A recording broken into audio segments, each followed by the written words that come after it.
Olá, a paz do Senhor a todos. Hoje, 16 de agosto de 2020, continuamos aqui no estado do Rio de Janeiro, vivendo o distanciamento social por conta da pandemia do coronavírus. E hoje quero compartilhar com vocês um texto que se encontra no Evangelho de Mateus, a partir do verso 13, que diz assim: Vocês são o sal da terra, mas se o sal perder o sabor, como restaurá-lo? Não servirá para nada, exceto para ser jogado fora e pisado pelos homens. Vocês são a luz do mundo. Não se pode esconder uma cidade construída sobre um monte. E também ninguém acende uma candeia e coloca debaixo de uma vasilha. Ao contrário, coloca no lugar apropriado e assim ilumina todos os que estão na casa. Assim brilha a luz de vocês diante dos homens, para que vejam as suas boas obras e glorifiquem ao Pai de vocês que está no céu. Então, nessa passagem aqui, mostra Jesus ensinando aos seus discípulos, e ele faz uso de dois elementos, o sal e a luz, como metáfora para definir os discípulos diante do mundo, diante das pessoas, diante da sociedade. Vocês são sal e luz. E eu quero me ater ao primeiro elemento, que é o sal. O sal, ele tem duas funções. Uma é conservar os alimentos e outra é dar sabor aos alimentos. Nesse contexto de que Jesus vivia, o sal ainda era assim muito usado nesse sentido de conservação do alimento, como um tempo mais remoto, anterior a Jesus, também já era usado e hoje ainda continua sendo usado. Embora hoje, com a industrialização, o mundo avançou muito, a ciência avançou muito, a tecnologia avançou muito e nós temos técnicas modernas de conservação dos alimentos, mas o sal ainda continua sendo usado com esse fim, né? E Jesus usa essa metáfora do sal, né? E nós podemos ver no capítulo 15, 17 do Evangelho de João, Jesus afirma que os cristãos estão no mundo, seus discípulos estão no mundo, mas não são do mundo. Quer dizer, não vivem segundo o curso do mundo. Estão no mundo, mas não são do mundo. Então os cristãos estão inseridos no mundo, e aí dentro dessa metáfora do sal, estão inseridos no mundo como elemento de preservação dessa sociedade, preservação das pessoas, e também para dar uma qualidade de vida, dar sabor à vida, ter uma vida de qualidade. E aí o cristão, ele desenvolve a sua vida baseada na santidade, sendo oposta ao mundo que, em geral, baseia a sua vida no pecado. Existe uma filosofia denominada hedonismo, que diz que a vida está centrada no prazer físico e natural, e tem no prazer a finalidade maior da vida. Isso é uma visão de mundo que se tem, uma visão de vida que algumas pessoas têm e segue essa filosofia, que diz que é o prazer acima de tudo, e o prazer físico como finalidade, em geral ligado ao pecado. Existe uma música denominada Carne e Osso, escrita por um compositor chamado Paulinho Mosca, que foi gravado pela cantora Zera Duncan, que eu acho que retrata bem essa questão dessa filosofia do hedonismo. Diz assim: a alegria do pecado às vezes toma conta de mim, e é tão bom não ser divina. Me cobrir de humanidade me fascina e me aproxima do céu. Eu gosto de estar na terra cada vez mais. Minha boca se abre e espero o direito, ainda que profano, do mundo ser mais humano. Perfeição demais me agita, os instintos. Quem se diz muito perfeito, na certa encontrou um jeito insosso para não ser de carne e osso. Então ele diz aqui que a alegria do pecado às vezes toma conta de mim e é tão bom não ser divino. Ou seja, se eu não sou divino, eu posso praticar o pecado à vontade, e aí vem o prazer. E diz aqui: perfeição demais me agita, os instintos. Quem se diz muito perfeito, na certa encontrou um jeito insosso de ser. Ou seja, o insosso é sem sal, é sem graça, é contrário àquilo que nós estamos vendo a partir desse texto aqui, como os discípulos denominados por Jesus para serem sal. Então, para essas pessoas, para quem segue essa filosofia, não tem na santidade, ou não vê na santidade, uma condição de prazer. E acha que até a perfeição, né, como ele diz aqui, quem se diz perfeito encontrou um jeito insosso de ser. Não é perfeito, nós não somos perfeitos, nós sabemos disso. Todos nós vivemos o processo de santificação, mas existe vida prazerosa fora do pecado. E nós, como discípulos de Cristo, sabemos bem disso. Essas pessoas, infelizmente, eles ainda não encontraram o sentido exato da vida, o sentido pleno e prazeroso da vida, que é estar com Cristo, é viver em Cristo. E se consegue viver fora da prática do pecado. Então, existe vida. E aí, Jesus enfatiza aqui que os discípulos, eles são sal, nesse sentido de conservar, né, de conservar a vida. E esse é um desafio para nós, enquanto discípulos de Cristo.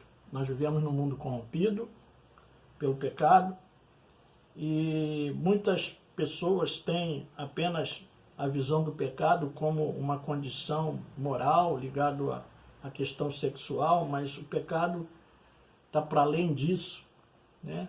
Não é só nessa esfera, existe a idolatria, que é pecado, existe a feitiçaria, que é pecado, o homicídio é pecado, né? Então existem outras formas de pecado que não somente preso nessa esfera sexual, como normalmente as pessoas acreditam. Então, enquanto discípulos de Cristo, enquanto sal, nós temos um desafio de estar no mundo, não ser do mundo, e fazer a diferença no mundo, ter uma vida diferenciada. Eu separei aqui 2 personagens, 3, mas a princípio eu quero citar 2 aqui, que foram pressionados, viveram num contexto que eles poderiam se corromper, mas eles tomaram a decisão de não se corromper e de fazer a diferença onde eles estavam.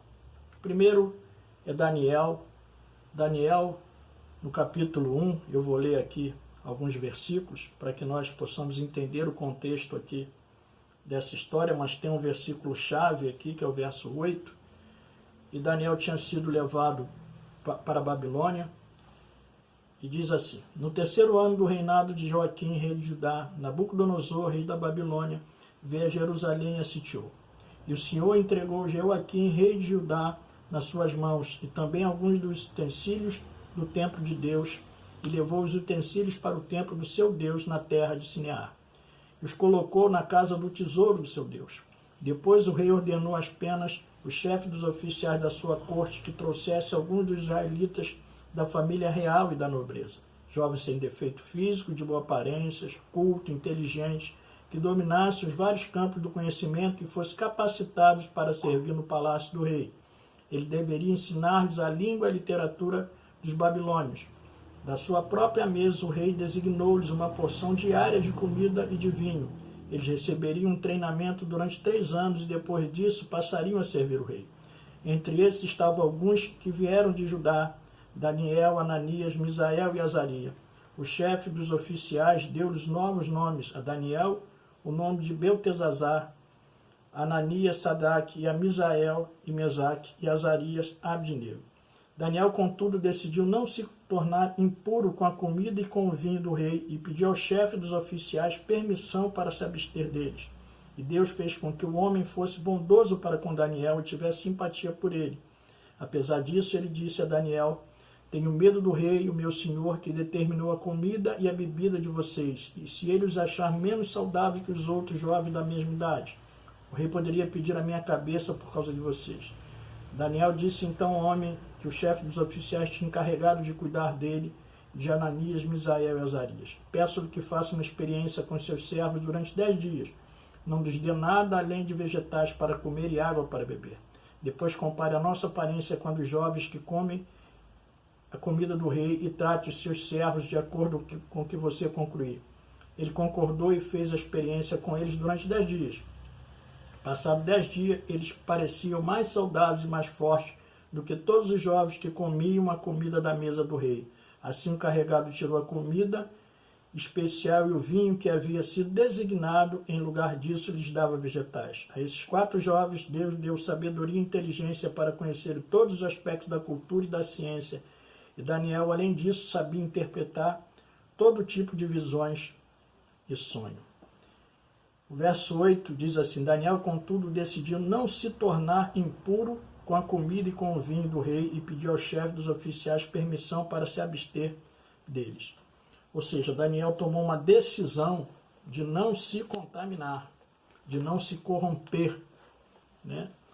Então, dentro desse aspecto de ser sal, e nós devemos nos manter, nos preservar, que somos colocados como sal para preservar, mas precisamos nos preservar. Isso é uma decisão. Vivemos num contexto que poderemos ser assediados, poderemos, se não vigiarmos, sermos corrompidos. E aí é uma decisão. E Daniel tomou uma firme decisão de não se contaminar lá com as iguarias do rei. Ele se manteve fiel a Deus.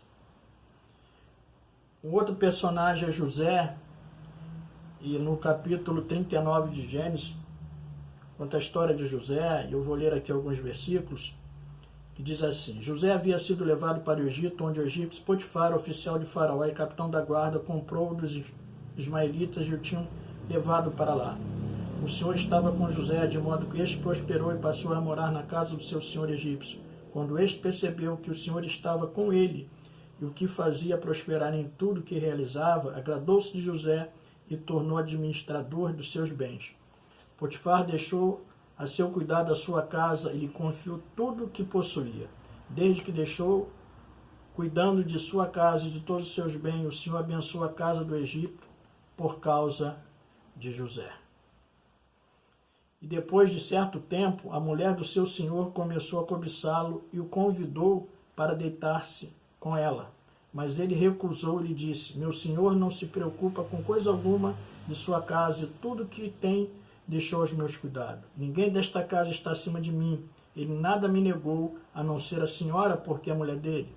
Como poderia eu, então, cometer algo tão perverso e pecar contra Deus? Assim, embora ela insistisse com José, dia após dia, ele se recusava a deitar-se com ela e evitava ficar perto dela. Um dia ele entrou na casa para fazer suas tarefas e nenhum dos empregados ali se encontrava.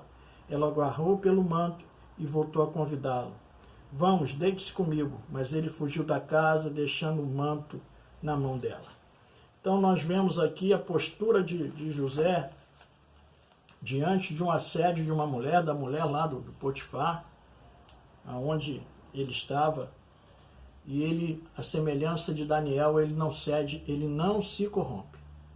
Então são 2 exemplos excelentes para nós de pessoas que perseveraram em se preservar. E esse, enfatizo de novo, é um desafio nosso diante de uma sociedade corrompida. Mas nós fomos colocados nessa sociedade como cristãos para fazer a diferença, para ser o diferencial.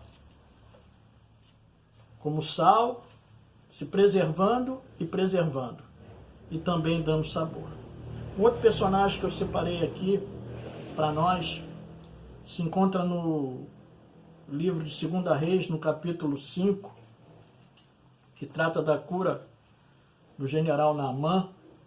E o que me chama a atenção aqui é a menina, que a semelhança de José e a semelhança de Daniel foi levada para um lugar distante, para viver em meio a um outro povo totalmente fora do seu convívio, onde poderia se corromper. E diz assim, 2 Reis capítulo 5, verso 1, Naamã, comandante do exército do rei da Síria, era muito respeitado e honrado pelo seu senhor, pois por meio dele o Senhor dera vitória à Síria. Mas esse grande guerreiro ficou leproso. Ora, tropas da Síria haviam atacado Israel e levado cativo uma menina que passou a servir a mulher de Naamã. Um dia ela disse à sua senhora: Se o meu senhor procurasse o profeta que está em Samaria, ele o curaria da lepra. Naamã foi contar ao seu senhor o que a menina israelita dissera. O rei da Síria respondeu: vá, eu lhe darei uma carta que você entregará ao rei de Israel. Então Naamã partiu, levando consigo 350 quilos de prata, 702 quilos de ouro e 10 mudas de roupas finas. Então essa menina, ela foi levada cativa, né, lá para a Síria, ficou ao serviço lá na casa de Naamã, servindo a mulher de Naamã. E aqui nos diz que mesmo cativa, essa menina não se corrompeu, essa menina continuou firme na sua fé e na sua posição, e ela afirma a sua posição. O texto diz claramente que ela afirma essa posição, a sua fé, ela não muda, ela permanece com a sua fé inteira no seu Deus, e afirma que se ele estivesse diante do profeta, ele seria curado. Então essa menina se manteve fiel, ela se preservou nesse contexto, onde ela poderia ter se corrompido, até em função da condição adversa que ela vivia. E aí segue a história aqui. Naamã vai e depois ele é curado lá no Rio Jordão. E depois de curado, ele vai procurar o profeta, e aqui no verso 15 diz assim: então Naamã e toda a sua comitiva voltaram à casa do homem de Deus. Ao chegar diante do profeta, Naamã lhe disse: agora sei que não há Deus em nenhum outro lugar senão Israel. Por favor, aceita um presente do teu servo. O profeta respondeu: juro pelo nome do Senhor a quem sirvo, que não aceitarei. Embora Naamã insistisse, ele recusou. E disse Naamã: já que não aceitas o presente, ao menos permite que eu leve 2 mulas carregadas da terra, pois teu servo nunca mais fará holocausto e sacrifício a nenhum outro Deus, senão o Senhor. Mas que o Senhor me perdoe por uma única coisa: quando meu Senhor vai adorar no templo de Rimom, eu também tenho que me ajoelhar ali, pois ele apoia em meu braço. Que o Senhor perdoe o teu servo. Por isso, disse Eliseu: vá em paz. Então, o que nós observamos aqui é que Naamã, além de ser curado da sua lepra, além da sua enfermidade física, ele teve um encontro com Deus. E ele declara aqui,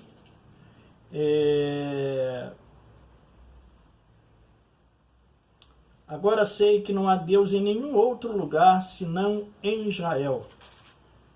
E depois ele também afirma mais na frente,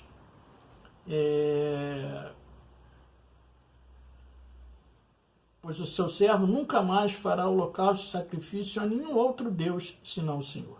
Ou seja, Naamã teve um encontro verdadeiro com Deus e Naamã se converteu. E o agente dessa transformação de Naamã foi uma menina que foi levada cativa à sua casa. Foi levada à Síria e ficou na casa de Naamã. E aí o que eu quero destacar aqui, ligando essa menina à condição nossa de cristão, à condição nossa de discípulo como Saulo. Essa menina, ela não se corrompeu. Daniel não se corrompeu, José não se corrompeu e essa menina não se corrompeu. Então, isso é um chamado para nós não nos corrompermos. Podemos ser assediados, podemos ser pressionados, mas não devemos nos corromper. Como diz o texto que nós lemos de Mateus, né? Se o sal perder o seu sabor, ele para nada mais serve a não ser pisado pelos homens, né? Não servirá para nada, exceto para ser jogado fora e pisado pelos homens. Então nós não podemos perder a nossa condição. E a semelhança dessa menina, não devemos nos corromper. Segundo, a vida de Naamã foi preservada física e espiritualmente através dessa menina, da ação de Deus através dessa menina. Então, a semelhança dessa menina que estava inserida naquele contexto, eu e você podemos, como sal, aonde nós estivermos inseridos, ser usado por Deus como agente de Deus para preservar a vida de muitas pessoas. O terceiro ponto que me chama a atenção é que Naamã passou a ter uma vida nova. E aí, quando eu digo uma vida nova, é uma vida física nova, porque ele foi curado pela lepra. e também uma vida espiritual nova, porque ele diz que nunca mais ele adoraria um outro Deus, nem ao Deus Rimon, que era o Deus adorado lá pelo seu Senhor. Então, que nós possamos, a partir do ensino de Cristo, sermos sal na sociedade, sermos sal no mundo. Temos uma responsabilidade. Pesa sobre nós uma responsabilidade de sermos sal, de termos uma vida diferenciada no mundo. Isso é possível? Sim, é possível. Nós vimos aqui que é possível viver uma vida de santidade, uma vida que agrade a Deus. Daniel viveu assim, José viveu nesse contexto assim, e essa menina nos dá uma grande lição de que é possível viver assim. Como Jesus enfatizou lá em João, nós estamos no mundo, mas não pertencemos ao mundo. E como Paulo ratificou em Romanos 12, 2, para que nós não nos amoldemos ao mundo, não tomemos a forma do mundo. Então nós vivemos diante de nós um desafio. Enquanto cristãos, enquanto discípulos de Jesus, vivendo numa sociedade corrompida, devemos viver como sal e devemos viver como luz. Nós fomos colocados no mundo, nós fomos tirados no mundo, tirados do contexto de domínio do mundo, para fazermos a diferença no mundo. Estamos no mundo, mas não somos do mundo. E que nós possamos fazer a diferença no mundo. Que você seja sal, meu irmão. Que você seja luz, meu irmão. Que você faça a diferença. E você cumpra, eu e você, possamos cumprir a missão a nós proposta. De ser um diferencial no mundo corrompido. Que o Senhor te ajude, que o Senhor me ajude, que o Senhor te abençoe, que o Senhor me abençoe, que o Senhor te guarde e que o Senhor me guarde, para que nós possamos viver de uma forma diferente. E não diferente por ser diferente, mas diferente com diferencial. O diferencial é qualidade. Vivendo uma vida com sabor e qualidade e dando sabor e qualidade à vida das pessoas. Fique com essa palavra. Que Deus lhe abençoe rica e abundantemente, em nome de Jesus.